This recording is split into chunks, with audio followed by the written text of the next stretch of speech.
नमस्कार, आप देख रहे हैं जोहार झारखंड। मैं हूं आपके साथ विभा उपाध्याय। रांची से बड़ी खबर, जहां मनी लॉन्ड्रिंग मामले में ईडी कोर्ट में सुनवाई हुई है। निलंबित इंजीनियर वीरेंद्र राम मामले में सुनवाई, जिसमें वीरेंद्र राम के सीए नीरज मित्तल से पूछताछ की इजाजत ली गई है। राम प्रकाश और ताराचंद से भी पूछताछ की अनुमति, वहीं ईडी कोर्ट ने 4 दिनों तक के लिए पूछताछ की अनुमति दे दी है। यानी इन 4 दिनों में ईडी कोर्ट ने जो अनुमति दी है उसमें पूछताछ में कई महत्वपूर्ण जानकारियां निकाली जाएंगी।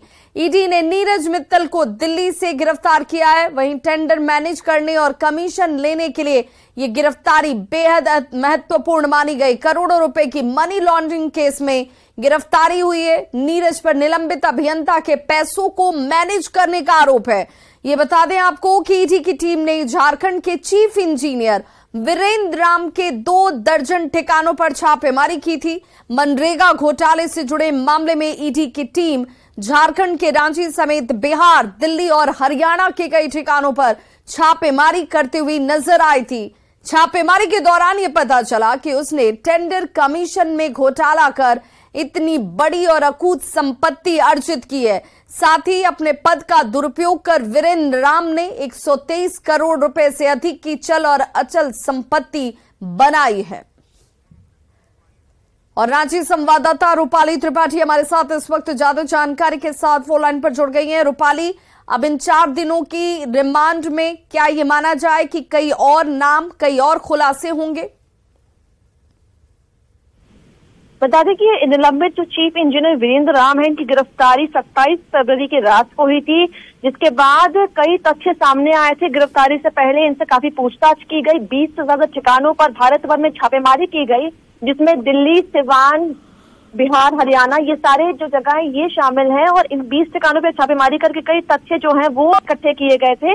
और इसके बाद ये वारदात इतनी आगे की वीरेंद्र राम के जो 3 सीए हैं उनको भी दिल्ली से बीते शनिवार को गिरफ्तार किया गया है। और कहा जा रहा है कि ईडी को और भी चीजें उनसे पूछताछ इंक्वायरी करने के लिए समय चाहिए, जिसके बाद उन्होंने कोर्ट का दरवाजा खटखटाया है। और 5 दिनों के लिए वैसे तो उन्होंने रिमांड अवधि मांगी थी, लेकिन कोर्ट ने केवल 4 दिनों की जो रिमांड है वो दी है। अब तक इन लोगों से तो कुछ जब्त और नहीं किया गया है, केवल पूछताछ की गई है। वही वीरेंद्र राम से कई ज्यादा नगद, प्रॉपर्टीज और कई दस्तावेज है वो सारे जो है बरामद कर लिए। रूपाली, ये माना जाए कि इन जब सीए से पूछताछ होगी तो वीरेंद्र राम के जो ये अकूत संपत्ति है या जो पैसों का अर्जन था, उसका इन्वेस्टमेंट किस रूप में, कहां किन लोगों के बीच किया गया, इसकी भी जांच पड़ताल होगी। ये पूरा जो मामला है वो शुरू हुआ है आय से अधिक संपत्ति मामले में, जहां पर इनके रिश्तेदार के पास कुछ नगद पाया गया था। उसके बाद ही ये जो प्रक्रिया है, एसीबी से फिर ईडी ने इस केस को टेक ओवर कर लिया है। बता दें कि पैसे का जो सेटलमेंट है वो नकदी के रूप में कई परिजन और प्रॉपर्टी के रूप में खरीदारी कर देश के अलग अलग ठिकानों पर प्रॉपर्टी जो नगद है, रुपए है, उसको सेटल किया गया था।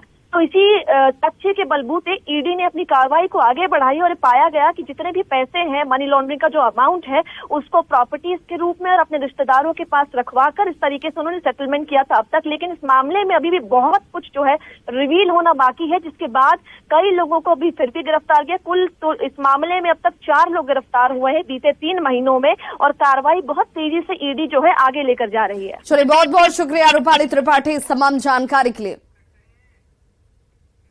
रांची के ईडी दफ्तर में टाउन सीओ अमित भगत से पूछताछ हो रही है और जमीन से जुड़े मामले में पूछताछ बेहद महत्वपूर्ण है। ईडी ने उन्हें सम्मन जारी किया था और इस पर सीओ अमित भगत कुछ सरकारी कागजातों के साथ सुबह 11 बजे के आसपास ईडी दफ्तर पहुंचे, जहां केंद्रीय जांच एजेंसी के तीखे सवालों से उनका सामना हो रहा है।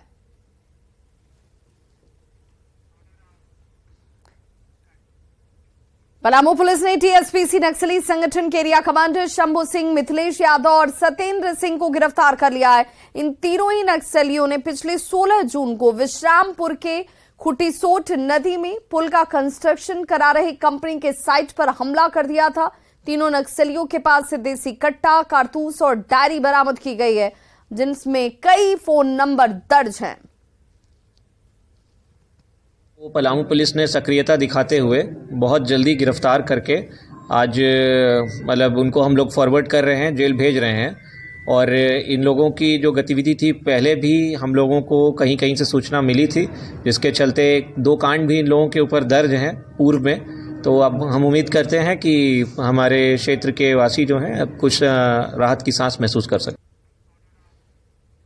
तो रांची के नगड़ी में उत्पाद विभाग की टीम ने छापेमारी कर 20 पेटी नकली शराब बरामद किया है। पुलिस ने मामले में 3 धंधेबाजों को भी गिरफ्तार किया। नगड़ी के बांध टोली और उरांव टोली में छापेमारी कर नकली शराब के साथ महुआ भी बरामद की गई है। यहां बड़े ब्रांड की लेबलिंग कर नकली शराब को बेचा जा रहा था।